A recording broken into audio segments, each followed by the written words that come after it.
Assalamualaikum warahmatullahi wabarakatuh. Perkenalkan, nama saya Juliali Akbar dengan NIM 124501010. Saya adalah mahasiswa dari Universitas Islam Negeri Sunan Gunung Jati Bandung dan prodi saya yaitu Sejarah Peradaban Islam, dan saya juga adalah mahasiswa semester 4 dari kelas A.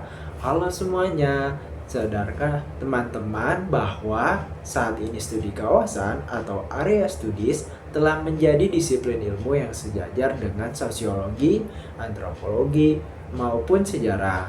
Tapi pernahkah kalian bertanya-tanya bagaimana awal mula ilmu ini lahir? Nah, ternyata sejarahnya sangat mengejutkan. Ilmu ini tidak lahir murni karena rasa penasaran akademis, melainkan berakar kepentingan penjajahan dan konflik politik pada waktu itu. Babak pertama, akar kolonialisme Eropa. Mari kita mundur ke abad 18. Saat itu, bangsa-bangsa Eropa sedang gencar melakukan ekspansi kolonial ke wilayah Asia dan Afrika. Mereka mulai mempelajari bahasa, budaya, dan struktur sosial masyarakat kita. Untuk apa? Studi ini ternyata didorong oleh kepentingan komersial, kekuatan politik Eropa, dan ambisi misi peradaban mereka atas wilayah jajahan. Bahkan, memasuki abad ke-19, universitas-universitas di Eropa terang-terangan mendirikan program ini dengan sebutan studi kolonial. Jadi, dulunya mereka mempelajari kita murni untuk bisa menguasai kita. Babak kedua, era Perang Dingin. Perkembangan studi kawasan ini semakin meledak dan masif pasca Perang Dunia Kedua, tepatnya ketika memasuki era Perang Dingin.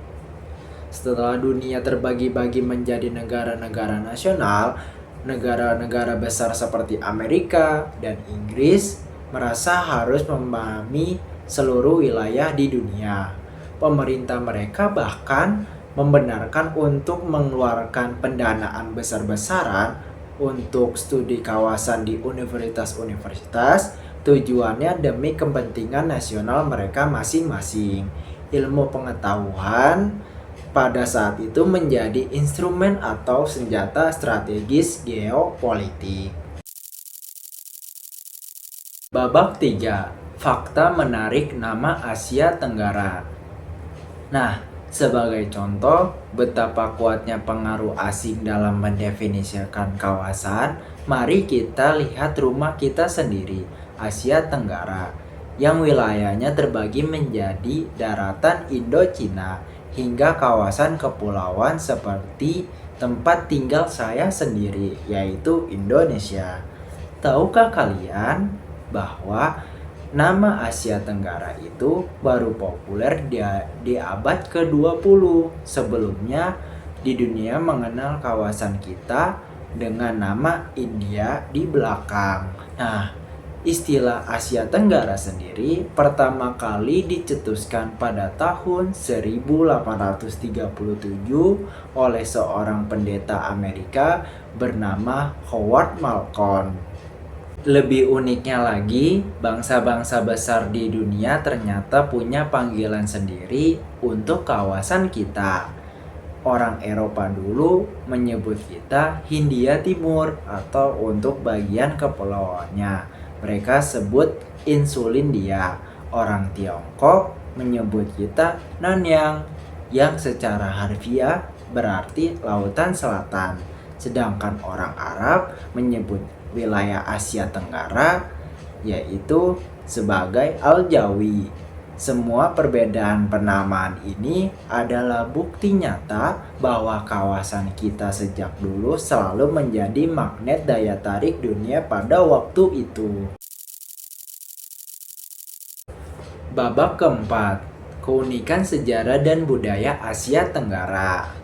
Selain keunikan namanya, ada satu lagi fakta sejarah yang membuat kawasan Asia Tenggara ini sangat istimewa di mata dunia, yaitu bagaimana budaya dan agama masuk ke wilayah ini. Mereka masuk melalui jalur sutra dan jalur maritim, lewat interaksi hangat antara pedagang muslim dan penduduk lokal, serta melalui peran para pendakwah kaum sufi. Bahkan, saking unik dan berawalnya dari jalur perdagangan, para sejarawan sampai saat ini memiliki 4 teori besar tentang dari mana asal Islam di Nusantara. Teori pertama yaitu teori Gujarat yang berasal dari India, teori kedua yaitu teori Mekah yang berasal dari Arab, teori ketiga yaitu teori Persia, dan teori keempat yaitu teori Cina. Sebagai kesimpulan, sejarah studi kawasan mengajarkan kita satu hal yang sangat penting.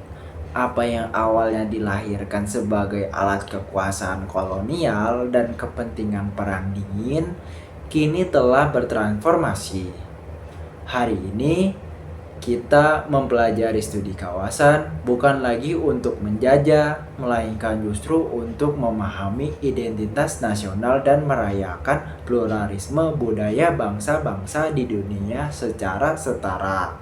Sekian presentasi dari saya mengenai sejarah kawasan. Terima kasih sudah menyimak dan sampai jumpa.